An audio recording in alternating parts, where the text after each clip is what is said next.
Não se turbe o vosso coração, credes em Deus, credes também em mim. Na casa de meu pai há muitas moradas. Se assim não fora, eu vos teria dito, muito bom dia. Com essas palavras de Jesus Cristo, nós começamos mais um dia. São palavras de esperança, são palavras de entusiasmo para os seus discípulos, falando que eles não deveriam perder o ânimo, mas deveriam se animar, porque logo, muito em breve, Jesus Cristo voltaria para buscar os seus filhos, para viver com o Senhor por toda a eternidade.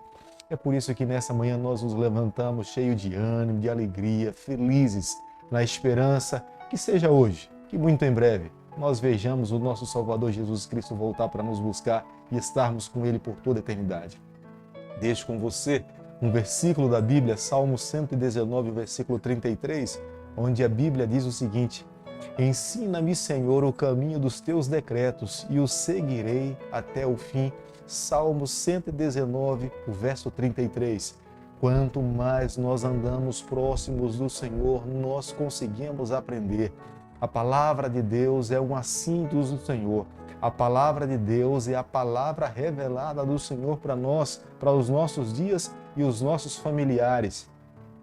E nós seguiremos. Pedimos ao Senhor um coração que seja submisso à sua vontade, para seguirmos os seus caminhos até um dia nos encontrarmos com Ele e vivermos em fidelidade com Ele por toda a eternidade. A cada dia nesse canal nós estudamos um capítulo da Palavra do Senhor e nessa manhã eu convido você a ter nas mãos a Palavra de Deus no livro de 2 Crônicas, capítulo 19, o verso 1 e o verso 2. Josafá, rei de Judá, voltou para sua casa em paz para Jerusalém. O vidente Jeú, filho de Anani, saiu ao encontro do rei Josafá e lhe disse: Devia tu ajudar ao perverso e amar aqueles que aborrecem o Senhor? Por isso caiu sobre ti a ira da parte do Senhor. Como é difícil para um ser humano, na sua jornada, receber a repreensão daqueles que estão ao seu lado. Para muitos também foi muito difícil receber a repreensão da parte do Senhor.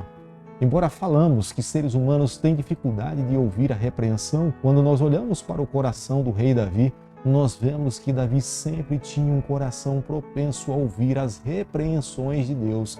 E tenho certeza que essa característica encontrada na vida do rei Davi é a razão pela qual o Senhor um dia considerou Davi um homem segundo o seu coração. Josafá teve dificuldades de aceitar as repreensões do Senhor, mas feliz é aquele que recebe as repreensões do Senhor e aceita com humildade, com submissão, entendendo que as repreensões do Senhor são para aqueles filhos que Ele ama. Josafá cometeu uma grande falta diante do Senhor. E o pecado que Josafá comete foi pelo fato em aliar-se com Acabe e não se opor à batalha de Ramote Gileade. A sua concessão com Acabe foi imputada pelo Senhor como sendo um pecado gravíssimo para a sua vida. Todos nós temos uma responsabilidade sobre a face dessa terra de cuidarmos daqueles que estão ao nosso lado. São candidatos ao reino do céu. Nós somos guardiões dos nossos irmãos, temos uma responsabilidade espiritual pela vida de todo cristão.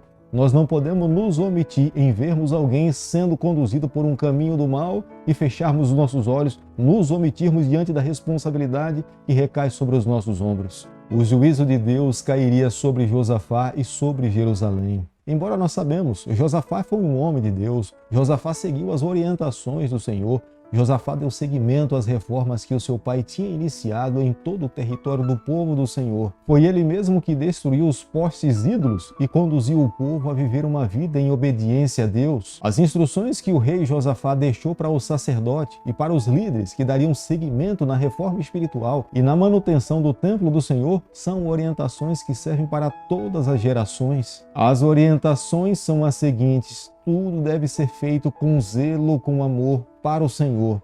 Tudo deve ser feito com espírito de mansidão e submissão à vontade de Deus, com reverência, reconhecendo que todo aquele que trabalha para Deus precisa estar batizado pelo poder do Espírito Santo, envolvido com o poder do Espírito. Deus é o nosso exemplo em justiça e imparcialidade para julgar todos os seus filhos, portanto Ele é o nosso único modelo verdadeiro. Deus está ao lado de todos aqueles que se humilham e buscam com todas as suas forças. Ele sempre se deixa ser encontrado por aqueles que vão na sua direção. O nome Josafá significa o Senhor julga.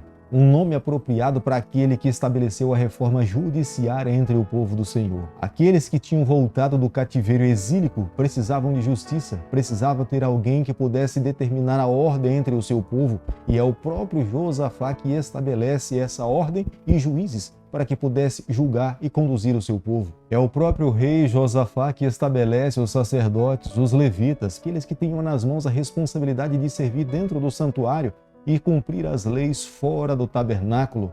Todas essas orientações eram de grande valia para o povo do Senhor. Jamais eles teriam um conhecimento acurado do seu Deus se o santuário não funcionasse de forma efetiva. Da mesma forma, a cidade de refúgio era o lugar onde aquele que estava se refugiando era orientado, aprendia a respeito das leis de Deus e tinha a oportunidade de ser restaurado, restabelecido a viver de uma forma social entre os seus irmãos. O rei Josafá seguiu os mesmos passos de Moisés. É Moisés que, quando sai do Egito e se sente sobrecarregado, ouve o conselho do seu sogro Jetro e escolhe líderes para que também exerçam a liderança ao seu lado. O seu fardo é amenizado, mas ao permitir que líderes trabalhem ao seu lado, eles também são treinados, são capacitados para que no futuro eles também tenham condições de exercer liderança do seu próprio patamar. Fica claro para nós nessa manhã que Deus não tem favoritos. Deus ama a todos. Se Deus precisa corrigir um filho, nós precisamos aceitar a sua repreensão. O desejo de Deus é que ninguém se perca, mas o desejo do nosso Deus é que todos nós cheguemos ao pleno reconhecimento dos nossos pecados, nos submetamos à vontade do Senhor e aceitemos a sua vontade. Deus repreende a todos quanto ama. É como um pai de amor. Ele não se omite em repreender um filho quando sabe que esse está no erro. Mas em nossas mãos está o direito de fazermos as nossas escolhas. Querido amigo, nessa manhã, ao concluirmos o capítulo 19 do livro de 2 Crônicas, eu e você, nós precisamos chegar à seguinte conclusão. Nós não podemos apenas começar bem a nossa jornada com Deus. Nós precisamos começar bem. Nós precisamos desenvolver essa amizade a cada dia com o Senhor, mas é imprescindível que nós também terminemos bem ao lado do Senhor. Começarmos bem e não conseguirmos terminar, de nada adianta. Por isso que é necessário a cada dia vigiarmos, por isso que é necessário a cada dia nos colocarmos nas mãos do Senhor, por isso que é necessário a cada dia renovarmos a nossa aliança com Deus, termos a palavra de Deus nas mãos, dedicarmos momentos de oração, fazermos uma autoanálise do que temos guardado no nosso coração e permitirmos que, à luz da palavra de Deus, nós possamos ser seletivos em retirar ou guardar alguma coisa que entendamos, mediante a palavra de Deus, que precisa ser eliminado. Por isso que nessa manhã o meu convite a você é que nós nos unamos em oração, nos humilhemos diante de Deus, abramos o nosso coração, peçamos forças ao Senhor para que quando Ele voltar aqui a essa terra, eu e você, todos nós juntos, possamos estar prontos para nos encontrarmos com o nosso Senhor e vivermos com Ele por toda a eternidade. Querido Pai, nas Tuas mãos nessa manhã nós nos colocamos, confessamos as nossas falhas, nós abrimos o nosso coração, nós queremos ser do Senhor por toda a nossa vida. Fica conosco, é o nosso pedido e a nossa oração e fazemos em nome de Jesus. Que o Senhor te abençoe e te guarde, que Ele faça resplandecer o seu rosto sobre você, que Ele tenha misericórdia de você e sobre você nessa manhã Ele levante o seu rosto e conceda a sua paz em nome de Jesus. Amém.